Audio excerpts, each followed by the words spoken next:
They stepped off the plane not with fanfare but under the silent gaze of a curious nation. After years of carving out a new life across the Atlantic, Prince Harry and Meghan Markle had returned to the United Kingdom.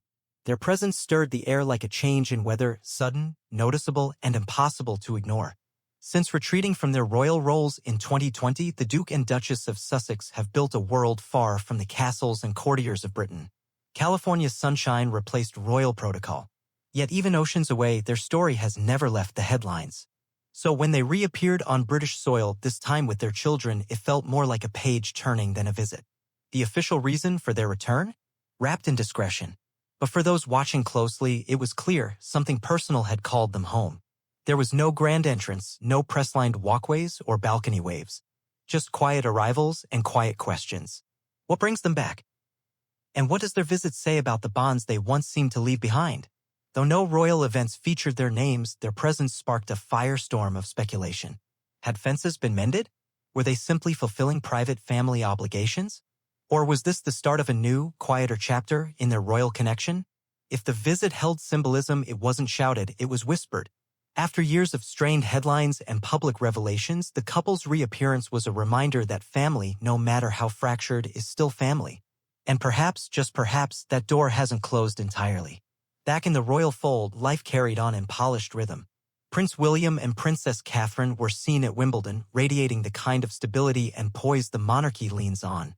Cameras caught them laughing courtside, hands entwined, their children in tow, modern royals embodying a tradition both dignified and evolving. While Harry and Meghan's return was cloaked in privacy, William and Catherine's presence remained steady and expected. They represented the crown in a way that looked effortless, even when the pressure must be anything but. Through their appearances, whether at sporting events, charity galas, or official engagements, they reminded the public of the monarchy's enduring place in British life. It's a contrast not lost on observers. On one side, the polished, dutiful heirs. On the other, the couple who chose freedom over formality. And somewhere in between, a royal family still recalibrating in real time. Online, the conversation buzzed. Some welcomed Harry and Meghan with open hearts, hopeful for healing. Others raised eyebrows, questioning intentions. Were they here to reconnect? To reconcile? Or to remind the world that no matter the titles they've shed, they are still part of the most famous family in Britain? For every post applauding the couple's courage, there was another questioning their loyalty. But that's always been the paradox of the Sussexes, divisive, magnetic, impossible to ignore. Their story has become more than just a royal chapter, it's a modern fable of identity, duty, and reinvention. When they walked away from the monarchy, they didn't just close a door, they opened a new one. One that led to Netflix documentaries, heartfelt interviews, and a global foundation with big ambitions. Through Archwell, their charity initiative, Harry and Meghan have put energy into causes they care deeply about: mental health, racial equity, child welfare. They've traded royal protocol for activism, palaces for podcasts. And while critics may accuse them of chasing the spotlight, their efforts have undeniably drawn attention to issues that matter. But influence comes with a price. Every appearance, every silence, every headline is scrutinized. And in moments like their UK return, the stakes feel even higher. Is this a reunion or a reminder? A gesture of peace or just a brief return to familiar ground? Even with their physical distance from Buckingham Palace, the Sussexes' ties to the monarchy remain under a microscope. That tension, the one between public service and personal choice, is what makes their story so compelling. Because for all their steps away from royal tradition, they've never fully escaped its orbit. Meanwhile, the rest of the firm carries on. The future king and queen, William and Catherine, shoulder the weight of legacy with calm resolve. They show up. They smile. They speak carefully, graciously, representing a monarchy that still values continuity and ritual. Behind the velvet curtains, though, things are not as seamless as they seem. Reports of familial strain have long simmered, though nothing concrete has ever been confirmed. And while the royal household rarely comments on private affairs, the public reads between the lines. Every glance, every absence, every choice becomes part of the narrative. And Harry? For all the wounds he's shared with the world, from losing his mother to losing trust, he has never closed the door completely. In interviews, you can hear it, the hope for understanding, for reconnection, for some measure of peace. But reconciliation, like royalty, doesn't happen overnight, especially when the world is watching. So as Harry and Meghan quietly returned to England, questions hung in the air like fog over Windsor. Was this a simple family visit or the beginning of something more? Could the very public cracks in the royal facade start to mend, away from cameras and press releases? In the absence of answers, the public does what it always does: watches, wonders, waits. What is clear is this: Harry and Meghan's story isn't over. They've stepped out of the gilded cage, but the echoes of their choices still ripple through the House of Windsor. And whether embraced or estranged, their place in royal history is already etched in stone. What comes next? Perhaps only time and family will tell. Across the Atlantic, in the calm of their Montecito estate, Harry and Meghan have built a life that looks nothing like the one they left behind. There, beneath the California sun, they are simply mom and dad, raising Archie and Lilibet in a world far removed from palace walls and tabloid frenzy. But even in this quiet corner of the world, the weight of their royal past follows them like a long shadow. They are no longer senior royals, but they are still royals. And that distinction matters.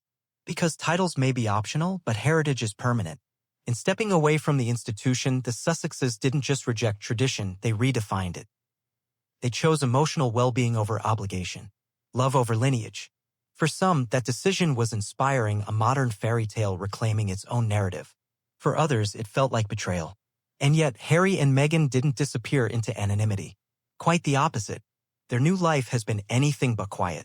From headline-making interviews to powerful documentaries, from best-selling memoirs to bold media deals, they've told their story in their own voice, on their own terms. But they've also shown the cost of visibility. Fame without protection. Influence without immunity. When they speak, the world listens, but not always with kindness. Still, they persist. Their Archewell Foundation is more than a philanthropic endeavor, it's a reflection of the values they now live by. Mental health awareness. Digital safety. Gender equity. These are not ceremonial causes. These are personal crusades. When Harry opened up about his trauma, his military service, and his mental health struggles, it wasn't just royal confession, it was a call for compassion. When Meghan advocated for parental leave and equity, it wasn't for applause, it was because she knew what it meant to feel voiceless. Their work is deliberate, intimate, and often emotionally charged. And while critics question their motives, their impact is undeniable. They've managed to use the very spotlight that once burned them to illuminate others. Meanwhile, back in Britain, the monarchy continues its delicate dance of preservation and progress. King Charles, now firmly on the throne, has embraced a reign that balances legacy with light modernization. Camilla, by his side, stands with quiet strength, an image once unimaginable, now normalized. Prince William and Princess Catherine remain the steady pulse of the firm. Their appearances at national events, their work with early childhood development and mental health, their visible unity. It all paints a picture of continuity, a picture the British public needs to believe in. But every photograph of smiling royals can't erase the questions. What role, if any, do Harry and Meghan still play? And is there a future where both paths, those who stayed and those who left, can intertwine again? The British press has long reveled in drawing lines between the brothers, the dutiful heir and the rebellious spare. Yet beneath the labels, they are just two sons who lost their mother far too young, and who carry her legacy in painfully different ways. Harry's grief has always been closer to the surface, raw, unfiltered, honest. William's more restrained, honoring tradition even as the world changes around him. Their rift, often reported on but never fully explained, feels as much emotional as it is institutional. And now, as fathers, the stakes are even higher. How do you teach your children about family when yours is fractured? How do you model forgiveness when your pain is public? There's a quiet irony in it all. While the royal family projects unity at public events, it's the ones who left who've spoken most openly about the need for healing. Still, the royal machinery moves forward. The pageantry, the processions, the public service. It is, at its core, a system designed to endure with or without every member present. Yet public interest in Harry and Meghan remains strong, particularly in the United States. To many Americans, they are more than just royals, they are symbols of resilience, of carving one's path in the face of centuries-old expectations. They represent the freedom to step away from legacy and still create impact. And that duality, that they are both insiders and outsiders, makes their story feel relatable, even cinematic. In a culture obsessed with reinvention, their journey is both a cautionary tale and a beacon of possibility. But make no mistake, the longing for connection still lingers. For Harry especially. In interviews, in subtle pauses between words, there's a palpable ache for something more, reconciliation, perhaps. or at least understanding. He has said he wants his father and brother back. But can bridges be rebuilt when the world keeps walking across them? Maybe that's what made their recent return to the UK so compelling. It wasn't just about family. It was about legacy. About children who are growing up with royal blood but American soil beneath their feet. About showing up not for titles but for roots. There is something deeply human in that. In the end, the story of Harry and Meghan isn't just about royals stepping down. It's about people stepping into themselves. About the courage to walk away when staying feels like slow erosion.